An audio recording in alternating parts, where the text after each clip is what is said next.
Ari Aster started out his career with two horror classics with Hereditary and Midsummer, and then he followed that up really interestingly with a strange, surrealist, and intimate character study with the film Beau is Afraid, and it was definitely one of his more polarizing films, so I was really curious how he was going to follow that up with his new film Eddington. Eddington to me is not like his horror classics. It's definitely not a horror movie. It's much more of a kind of political thriller, I guess, but it also isn't as surreal and overtly strange as something like Beau is Afraid. However, it still definitely has Ari Aster's provocateur style. This film tackles a really difficult subject and a really recent subject, which is the 2020 COVID pandemic.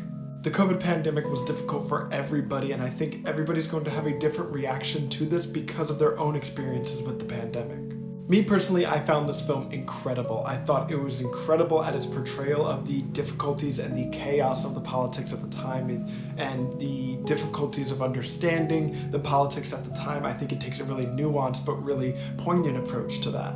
On a technical level, I think this film is fantastic. I think that everybody's working on all cylinders. Joaquin Phoenix does an incredible job portraying our very disturbed lead. I think Pedro Pascal does an incredible job as his foil in this film. Everyone's just working on all cylinders, including Aster, who uses really incredible camera work and really, really great shots. And I think it's interesting that this is set in New Mexico because it's kind of like a neo-Western. It's obviously not a Western with like cowboys, but the setting of it I think is really interesting. And he uses the setting kind of similar to how John Ford would use the wide expansive West, and I think that added a lot to this film. I think that this film is going to spark a lot of really interesting discourse around its politics, and I also think it's going to create a lot of tiresome and exhausting discourse around its politics, but I think that comes with the baggage of Ari Aster being a provocateur, but one that is provocative with nuance, because he is able to explain all these themes through his provocative nature,